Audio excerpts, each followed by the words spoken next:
Біз бірінші бөлімде осындай екі құлағын тоқыдық. Екі қолын, екі аяғын, мордочкасын тоқыдық және құйрығын тоққан болатынбыз. Біз денесін тоқимыз. Мына бұрыштан бастап мойнына дейін мойнымен қосып басын тоқитын боламыз. Одан кейін детальдарын ойыншыққа тігетін боламыз. Қыздар, денесін тоқып бастаймыз. Бисмиллах деп бастайық. Ең бірінші қолымызға, саусағымызға жіп орап аламыз да, кольцо жасап, бір закрепляющая петля жасап тоқып аламыз. Енді осы кольцоның ішіне 6 столбик без накида тоқимыз. Бірінші қатар. Енді басқа түсті жіпті қоямыз маркер ретінде. Екінші қатарда әр столбикқа прибавка жасап, қатардың соңында бізде 12 столбик без накида болу керек. Әр столбикқа 2-2-ден тоқимыз. Енді қыздар, үшінші қатарда бір столбик, бір прибавка жасаймыз. Бір столбик жай тоқып аламыз. Келесі столбикқа прибавка тоқимыз. Біреу, екеу. Бір столбик тоқимыз. Келесі столбикқа бір прибавка. Қатардың соңы прибавкамен аяқталады. Маркер ретінде қолданып жатқан жібімізді қатардың салынып біткенін белгілеп, артқы жаққа өткізіп қоямыз. Енді қыздар, төртінші қатар. Төртінші қатарда 2 столбик, бір прибавка тоқимыз. Біреу, екеу. 2 столбик кезек, әр қайсына бір-бірден кезек-кезек тоқимыз. Бір столбик, 2 столбик. Енді үшінші столбикқа прибавка тоқимыз. Біреу, бір столбикқа 2 столбик без накида тоқимыз. Қатардың соңы прибавкамен бітеді және 24 столбик без накида болды. Жібімізді алдына қаратай шығарып, келесі қатардың басын осылай отметка жасаймыз. Енді қыздар, 3 қатар.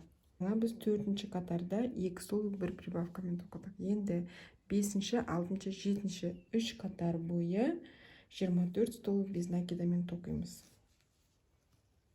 Өзгеріссіз әр петляға бір-бірден тоқимыз. 24 столбиктан тоқып алдым. Келесі қатарды, 8-ші қатарды тоқимыз. 8-ші қатарда біз 2 столбик, бір убавка тоқимыз уже. Бір столбик, 2 столбик және бір убавка. Бір столбикке кіргізіп, жұмыс жібін тартамыз. Келесі столбикке кіргізіп, жұмыс жібін тартып шығарып аламыз. Крючоктағы 3 жіпті қатарынан бірге тоқимыз. Осылай қатардың соңына дейін 2 столбик без накида, біреу, екеу және бір убавка тоқып шығамыз. Қыздар, міне қатардың соңы убавкамен аяқталады. Енді 3 қатар 18 столбик без накидамен тоқимыз.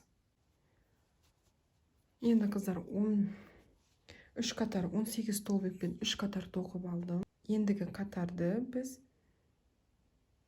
бір столбик, бір убавкамен тоқимыз. Келесі қатарды бір столбик, содан кейін бір убавка. Қатардың соңына дейін осылай тоқимыз.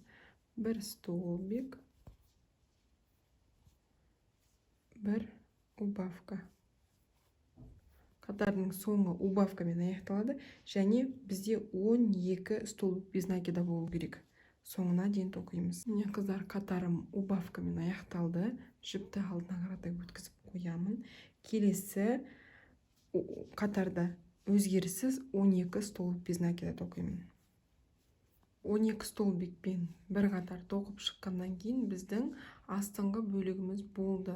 Енді осыны жақсылап наполнительмен толтырып аламыз.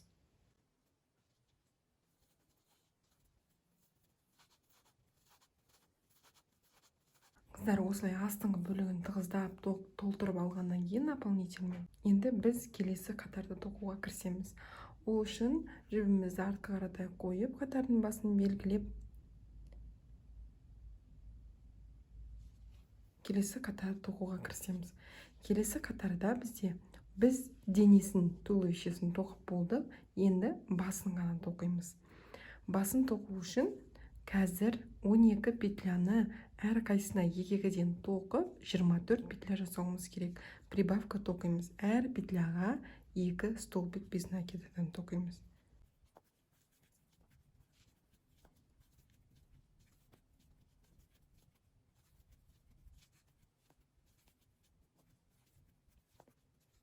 Келесі қатарды тағы бір қатар 24 столбик без накида тоқып шығамыз. Еш өзгеріссіз, әр петляға бір-бірден.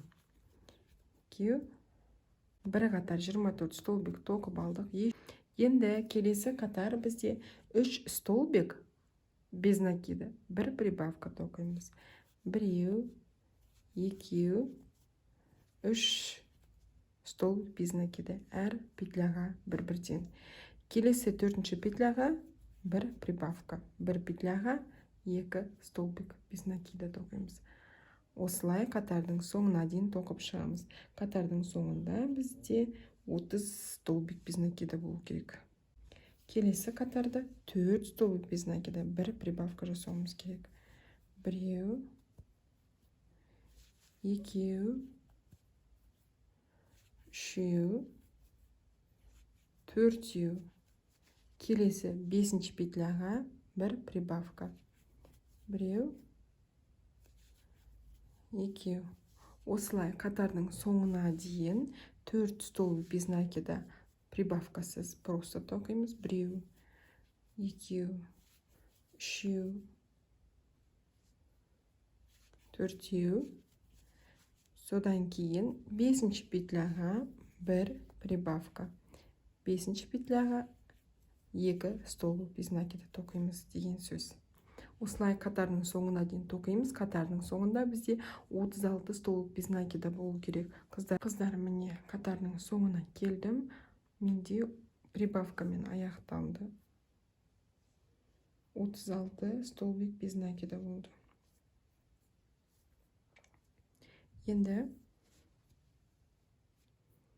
Енді келесі 6 қатар бойы 36 столбик без накидамен өзгеріссіз әр петляға бір-бірден тоқып шығамыз. 6 қатар тоқимыз осылай. Әр столбикке бір-бірден 6 қатар тоқимыз. 36 столбикпен осылай 6 қатар түзуінен биікке тоқып алғаннан кейін ішін басының наполнительмен толтырып, жартылай толтырып аламыз осылай. Енді алдағы 4 қатар убавкамен тоқып, шетінен наполнительді салып отырып, басын тоқып боламыз. Енді келесі қатар. Осылай жартылай наполнитель салып алыңыздар. Қазір тоқу барысында тағы наполнительмен толтыруды ұмытпаңыздар. Жақсылап толтырсаңыздар, басының формасын әдемілеп ұстап тұрады. Енді келесі қатар біз убавка жасаймыз. Бірінші қатарды убавканың бірінші қатары біз 4 столбик бір убавкамен бастаймыз. 4 столбик тоқып аламыз. 1, кезек әр петляға 2, 3, 4. Келесі 2 петляны бірге тоқимыз. Бірінші петлядан кіргізіп аламыз, одан кейінгі петлядан тағы рабочий жіпті шығарамыз. Крючоктағы 3 жіпті тартып тоқып аламыз бірге. Қайтадан 1, 2, 3, 4. Қайтадан бір убавка. Бір петлядан рабочий жіпті шығарамыз. Келесі петлядан рабочий жіпті шығарамыз. Крючоктағы 3 жіпті бірге тартамыз. Убавкадан кейін 4 столбик без накида тоқимыз. Одан кейінгі келесі 2 петляны убавка жасаймыз. Осылай қатардың соңына дейін тоқимыз. Жіпте маркерімізға дейін, жіппен белгілеп отырған маркерімізға дейін. Қатардың соңында бізде 30 столбик без накида болу керек. Міне убавканың бірінші қатары менде қатардың соңында убавкамен аяқталды. Келесі қатарда біз убавкаға дейін 3 столбик тоқимыз. 1, 2, 3. Енді келесі 2 петляны бірге тоқимыз. Осылай 3 столбик без накида. 1, 2, 3. Келесі 2 петляны убавкаға жасап тоқып қатардың соңына дейін тоқимыз. Қатардың соңында бізде 24 столбик без накида болу керек. Қайтадан 3 столбик, 1 убавка, 3 столбик, 1 убавка қатардың соңына дейін. Қыздар, қатардың соңы менде 3 столбик, 1 убавкамен тоқылғанда убавкамен аяқталады. Енді жақсылап наполнительмен тағы толтырып аламыз.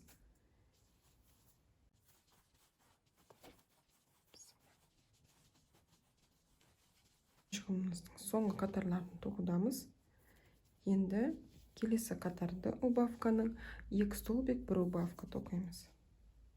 Осы қатар біткеннен кейін де жақсылап наполнитель толтырамыз. Келесі қатарда 1 столбик, 1 убавкамен тоқимыз. 1 столбик тоқимыз просто. Келесі екеуін убавка. Осылай қатардың соңына дейін тоқимыз. Бізде қатардың соңында 12 столбик без накида болу керек. Наполнительмен толтырған кезде өздеріңіз қолдарыңызбен тығыздығын қарап көріңіздер, осылай басып. Сіздерге формасы ұнайма, қалай болып тұр? Қатты тығыздап салып жүрсеңіздер, мына петлялардың аралары ашылып кетеді. Оны да ескеріңіздер. Енді келесі қатар, соңғы қатарымыз. Әр петляны 2-ден тоқимыз. 1, 2. Осы екеуін бірге тоқимыз. Келесі 2 петляға, бірінші петляға, одан кейінгі петляға үшеуін бірге тартамыз. Одан кейінгісіне 1, 2 бірге тартамыз. Осылай қатардың соңына дейін 2-ден убавка жасап шығамыз. Осылай бітті. Енді жібін сәл ұзындау қана кесіп аламыз. Міне осы жерден. Мына жіпті крючоктан шығарып тартып аламыз. Маркер қойған жіпті жоғарғадай тартып, оны да шығарып аламыз. Оның бізге енді керегі жоқ.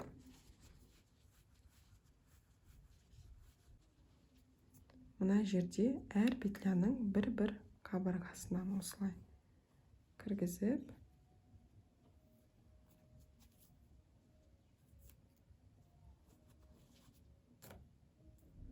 егер мына жеріңіз қатты ашық болып тұрса, осылай қуысынан кішкене наполнитель салып жүрсеңіз болады. Осылай әрбір петляның бір-бір қабырғасынан өткізіп, жіпті тартып, жинап аламыз. Ортасындағы тесікті бітеп аламыз.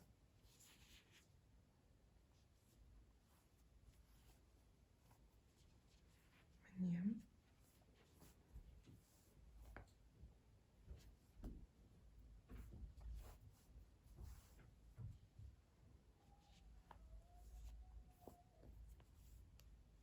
Закрепляющий петля жасап, әрбір жерінен басының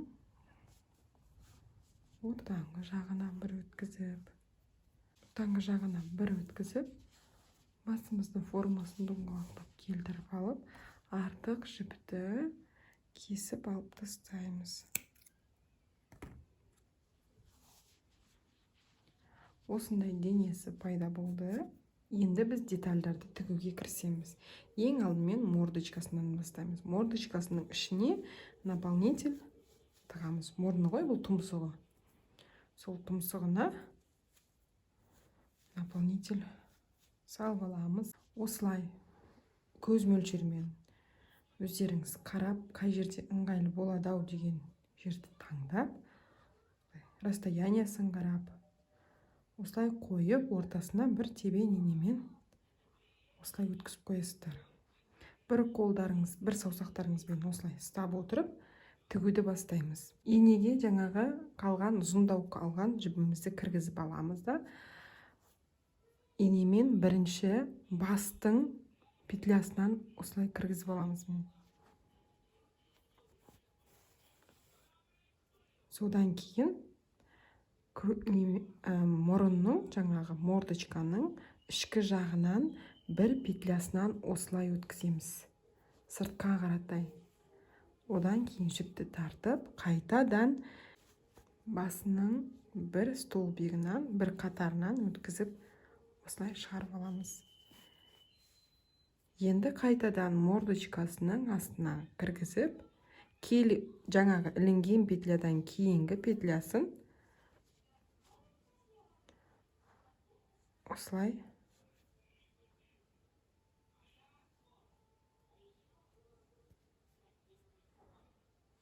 шығарып аламыз.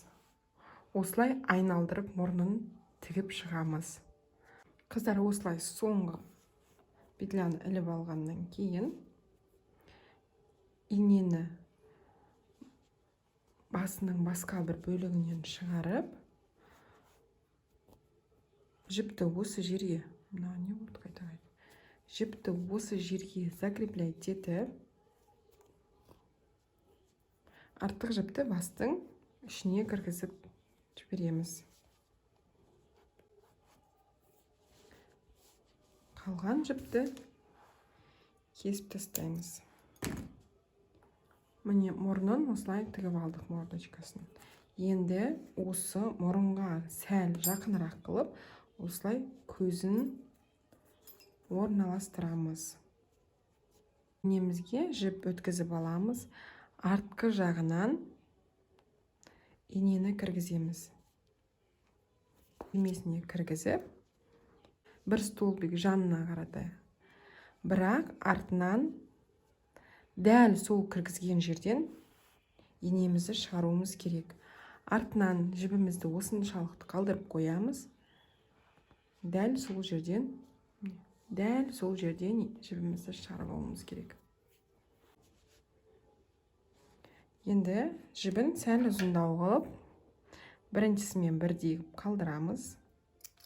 Енді ортасына 3 немесе 4 столбик без накида қалдырып, екінші көзін орналастырамыз. Бұны дәл сол біріншісіндегідей артқы жағынан кіргізіп, 4-ші немесе 5-ші столбиктің ортасынан өткіземіз. Бір столбик жанына қаратай жылжытып, инені дәл кіргізген тұстан шығаруға тырысамыз.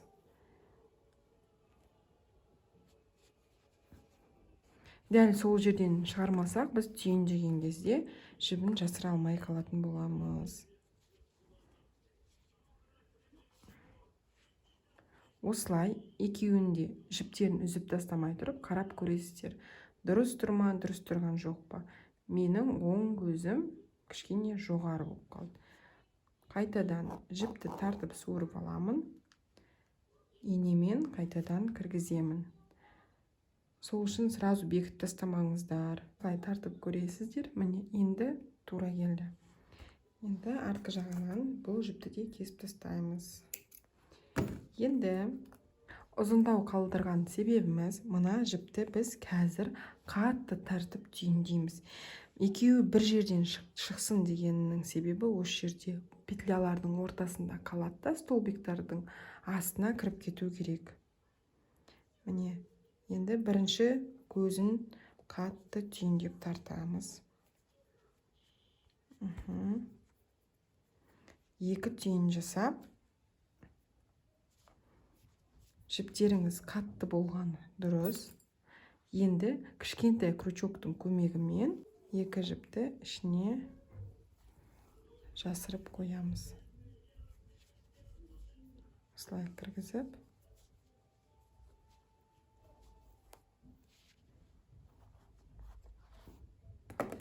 осылай жасырып қоямыз, түйіндеп.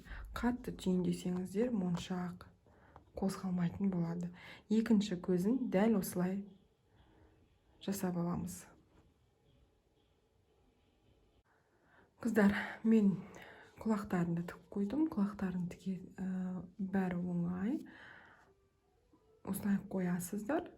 Басынан бір өткізіп, құлақтың бір петлясынан бір өткізіп, 5-6 стежок жасайсыздар. Соң құлақтары осылай тұрады.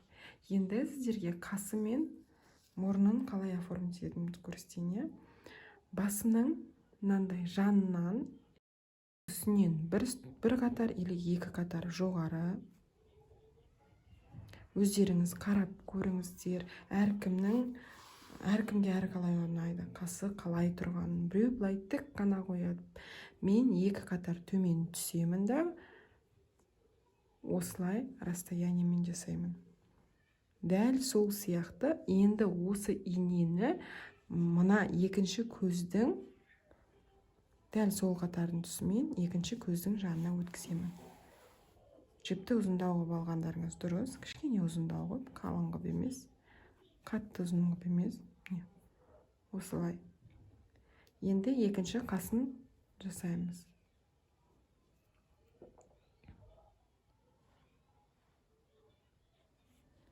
Екінші қастың екінші точкасына инені кіргізіп, мұрнының дәл ортасынан инені шығарамыз.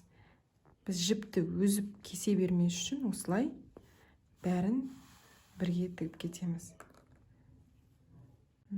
Жіпті қатты тартпаңыздар, онда жіп мехтардың астына кіріп кетеді.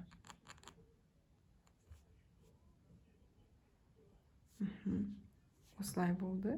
Енді мұрнын дәл ортасынан жанына қаратай стежоктар қоямыз. Өзіңізге қалай ыңғайлы ойыншықты солай істайсыз. Мына ортасында тұрған жіпті мына бұрыштан қайтадан ортасына алып келем. Бір стежок. Келесі стол қатарға келеміз. Тағы бір стежок. Осылай осы жерлерін, мұрнын мына аюдікі сияқты осылай стежоктар жасаймыз.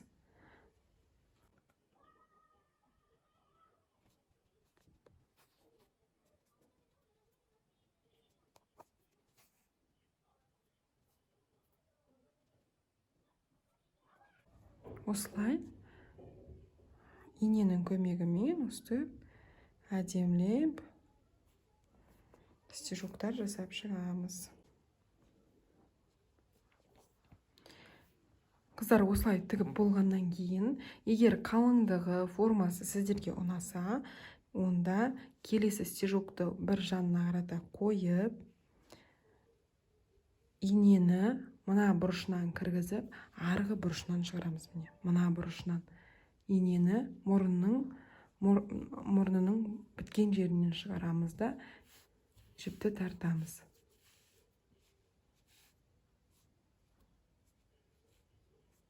Енді осының басынан былай бір стежок жасаймыз. Мына жерлері жылып әдемі көріну үшін. Дәл біткен жерге инені тығып, мына жағынан шығарамыз. Бір стежок төмен түсіруіміз керек. Төмендеу дәл центрдің астынан 2-3 қатар төмен түсіреміз.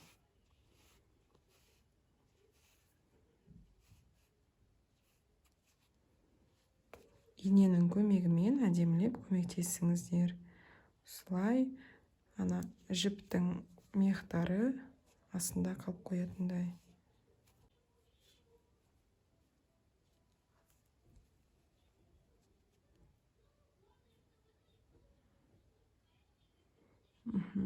Енді астынан шығарған жібімізді дәл центрдің ортасына кіргізіп, содан кейін бастаған жерімізден инені шығарамыз. Дәл бастаған жіпті кіргізген тұстан.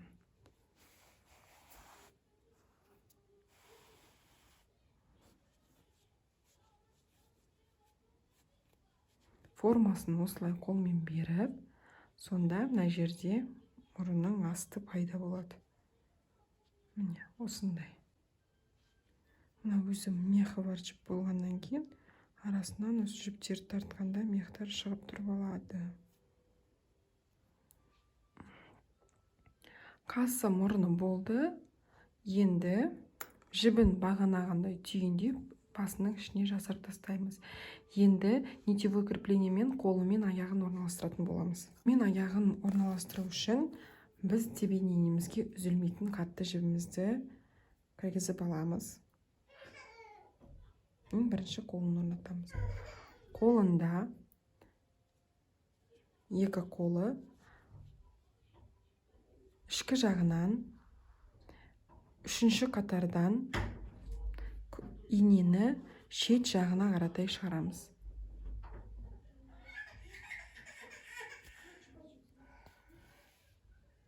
Мына жағынан жіпті қалдырып қоямыз. Осыншалықты қалдырып қоямыз. Енді мына жіппен 1, 2, 3 столбикті қалдырып ортасына, мына 4-ші столбиктің ортасынан кіргізіп, дәл инені кіргізген, жіпті кіргізген жерімізден қайтадан шығарамыз.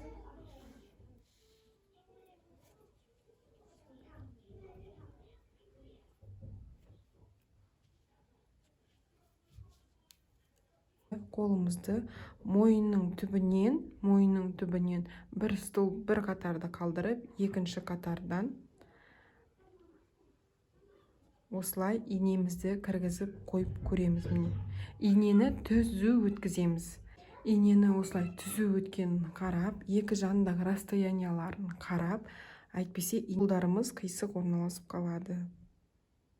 Осылай көріп аласыздар. Сосын мына жіпті тартып шығарамыз. Қалған мына жақта қалдырып қойған жібіміз ол тұрады, оған тиіспейміз. Пока қатты тартпаймыз. Енді келесі қолына дәл сондай манипуляция жасаймыз.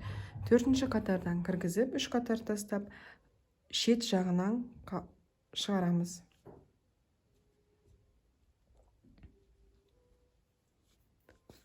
Ортасына 1, 2, 3 столбик қалдырып, 4-ші столбиктің ортасынан кіргізіп, дәл жіп кірген жерден инемізді шығарып аламыз.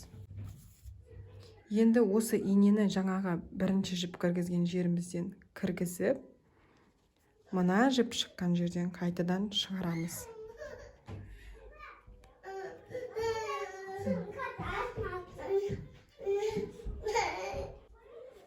Енді қыздар, міне жіпті мына бұрышына, мына бастапқы кіргізген жерімізге шығарды. Енді жібімізді тартып көреміз. Қолдарымыз дұрыс тұр ма? Екі жағынан екі жіпті тартып көріп, осылай қарап көреміз.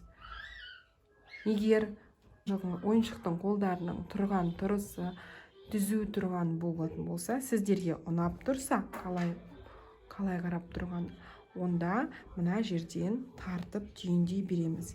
Егер ұнамаса, кішкене тартып көріп, содан кейін қатты тартамыз. Бірлес қатты тартып көріп, қайтадан көреміз.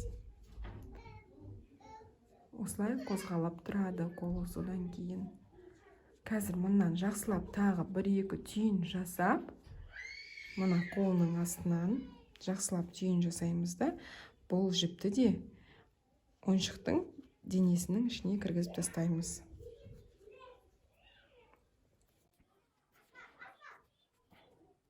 Енді аяқ арт жағынан, ортасынан, или жанынан, бір жерден, жақын жерінен кішкентай номерлі крючогымызды кіргізіп, жаңағы нитевой крепление жасаған жібімізді тартып шығарып аламыз. Жасыруымыз керек осы ненің ойыншықтың денесінің ішіне жасырып тастаймыз. Наполнительдердің ішінде қалып қояды ол.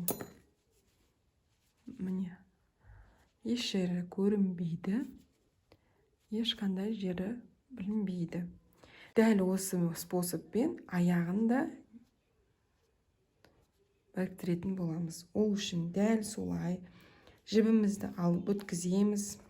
Дәл солай аяқтың ішкі іш жағынан 1-ші, 2-ші, 3-ші қатардан кейінгі қатардан инені кіргізіп, бір жанынан шығарамыз. Мына жағынан қалдырамыз да, кішкене 1, 2, 3 столбик қалдырамыз. 4-ші столбиктан жіпті кіргізіп, мына жерде дәл сол инені жіпті кіргізген тұстан шығарамыз. Дәл жаңағы қолын өткізген сияқты сол тұстан аяқ жағынан 1, 2, 3 қатар көтеріп, 4-ші қатар мен 3-ші қатардың ортасынан 1, 2, 3, 4, осы 4-ші қатардың басынан осылай инені кіргізіп, түсу ма жоқ па қарап аласыздар. Желательно мына ориентир мына бірінші қолын орнатқан тұстан шығу керек. Мына жақта да қолын орнатқан тұстан кіргізу керек. Екінші аяғында дәл солай. Бір қырынан шығарамыз. 1, 2, 3 столбик қалдырып, 4-ші столбиктан кіргізіп, дәл сол жіпті кіргізген тұстан шығарамыз.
Қыздар өстіп, қолын аяғын орнатып алғаннан кейін құйрығын, мына бұрышқа құйрығын тие саласыздар.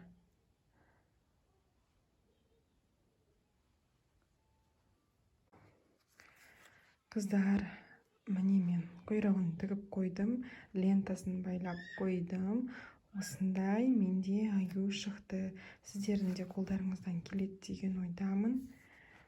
Мойнына мынандай лента болмаса, мына қояндікі сияқты шарф қып тоқып, бір қатардан тұратын сол снакидым осылай тоқып байлап қойсаңыздар да болады.